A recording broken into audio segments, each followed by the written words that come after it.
Приветствую вас на канале Star Life TV. В этом видео я расскажу о том, что скрывается за патриотическим клипом «Шамана. Я русский».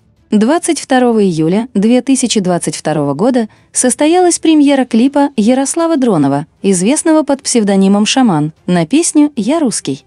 Вот уже неделю ролик занимает первую позицию трендов Ютуба, а число его просмотров за это время превысило 5 миллионов.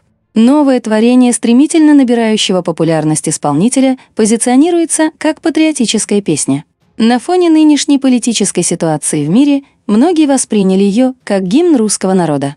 На деле же клип «Шамана» переполнен символикой иллюминатов и скрытыми отсылками, а цель его далеко не самая благородная. Ярослав Дронов начал свою музыкальную карьеру с раннего детства. Вся его семья занималась музыкой, а потому впервые мальчик вышел на сцену уже в 4 года.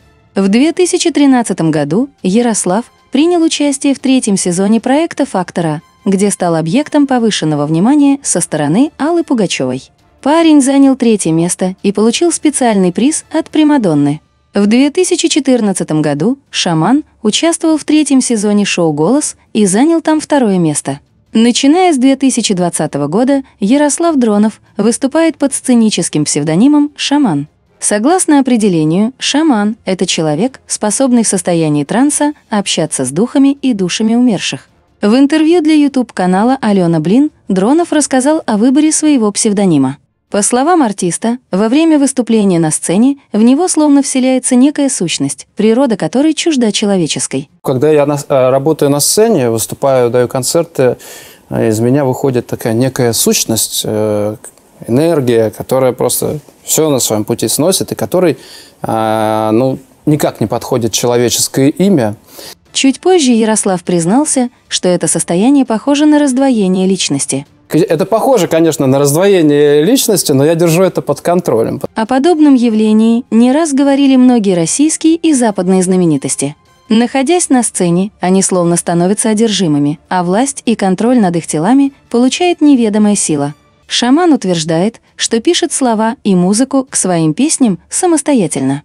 Он признается, что делает это, подключаясь к некоему информационному полю. То есть песни просто приходят к нему в готовом виде. Я, скажем так, не я пишу эти песни. Мне как-то приходят они. Я не могу объяснить, как я это делаю. Вот он мне как сверху даст в голову информацию, я сразу ее и зафиксирую, и запишу. При этом Ярослав говорит, что именно Бог помогает ему заниматься творчеством и является тем самым духом, выдающим готовые шедевры. Как бы ты описал своего духа, который проводит? Его не надо описывать, это Бог. Исходя из всего услышанного, возникает большой вопрос: к чему именно подключается шаман и кого называет Богом?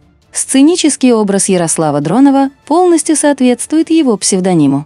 Перед зрителями он чаще всего появляется во всем черном. Неотъемлемым атрибутом артиста являются дреды. Дронов говорит, что сам тщательно продумывал свой образ, в котором нет ни одной случайной детали. То есть ты все это продумывал? Вот этот обязательно, имидж, обязательно, конечно. Нет ни одной случайной детали. При всем этом шаман называет себя верующим православным человеком. Я православный человек, и мне, в общем-то, этого достаточно. На груди артист носит большой деревянный крест, совсем не похожий на православный. Свой выбор он объясняет очень просто. Почему нет? Это же свобода выбора креста. Еще одним интересным моментом интервью с шаманом стали его слова о скрытых подтекстах в его творчестве.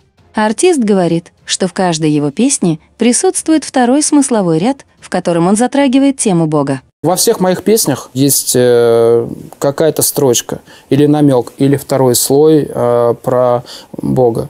Потому что я считаю, что именно в этом секрет моего творчества. Таким образом, Ярослав сам признается в том, что любое его творение не такое простое, каким кажется с первого взгляда.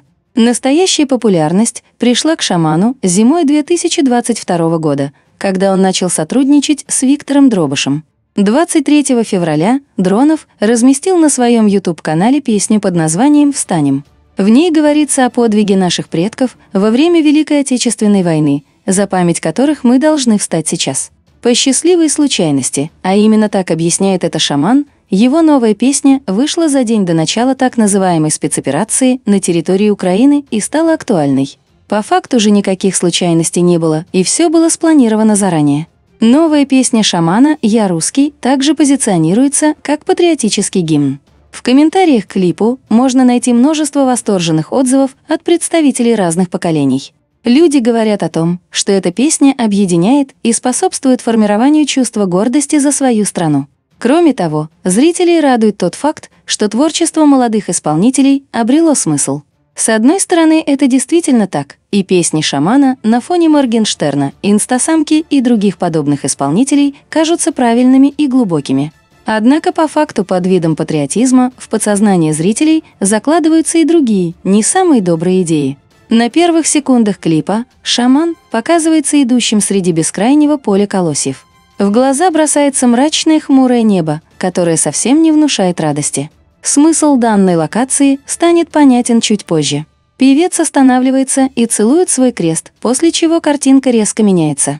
В кадре начинается настоящее беснование. Шаман, одетый в черное, стоит перед зрительным залом. Дреды певца то и дело прикрывают один его глаз, подчеркивая тем самым символизм всевидящего ока. Практически непрерывно кто-то из толпы держит поднятую вверх руку, пальцы которой сложены в жест рога дьявола. Таким образом, так называемая коза постоянно присутствует в кадре. Периодически люди, стоящие около сцены, демонстрируют и другие жесты. Зрители, яростно рукоплескающие своему кумиру, одеты во все черное. Среди всего этого мрака, в окружении известных жестов, развиваются российские флаги. Все это никак не вяжется со словами гордости за Россию. Следующие кадры клипа напоминают явление Антихриста. Мы видим дверь, из которой исходит яркий свет. По обеим сторонам от двери стоят люди, которые тянут к свету свои руки. У каждого из них можно увидеть черные браслеты, что может давать отсылку к электронному концлагерю и тотальному контролю. Девушка из толпы размахивает красным сердцем, которое на определенных моментах выделяется на фоне яркого света. Имя Люцифера переводится как «несущий свет», а сам он прикрывается тем, что несет в мир любовь. Таким образом, мы видим, что люди ждут появления Антихриста, приняв его за своего спасителя. В роли его выступает шаман, который вскоре появляется из светящейся двери. В клипе присутствуют и отсылки к теории о нереальности нашего мира. Локация в виде бескрайнего поля символизирует загрузочную программу, в которой шаман моделирует свою реальность. В ней он находится совершенно один. На некоторых моментах движения певца среди поля повторяют его движение на сцене перед зрителями. Особенно хорошо это заметно, когда артист падает спиной назад в зрительный зал. Таким образом показано, как пересекаются две его реальности. Самой же символичной является концовка клипа. Она может программировать на инопланетное вторжение, которое планируют разыграть иллюминаты. Сначала показывается космический корабль, который парит над планетой, похожей на Землю. По форме он напоминает планету Сатурн, что дает отсылку к культу поклонения темным силам. Пришельцы настраиваются на волну Земли, словно выбирая ее своей целью. Вскоре мы видим рептилоидов, отплясывающих под песню шамана.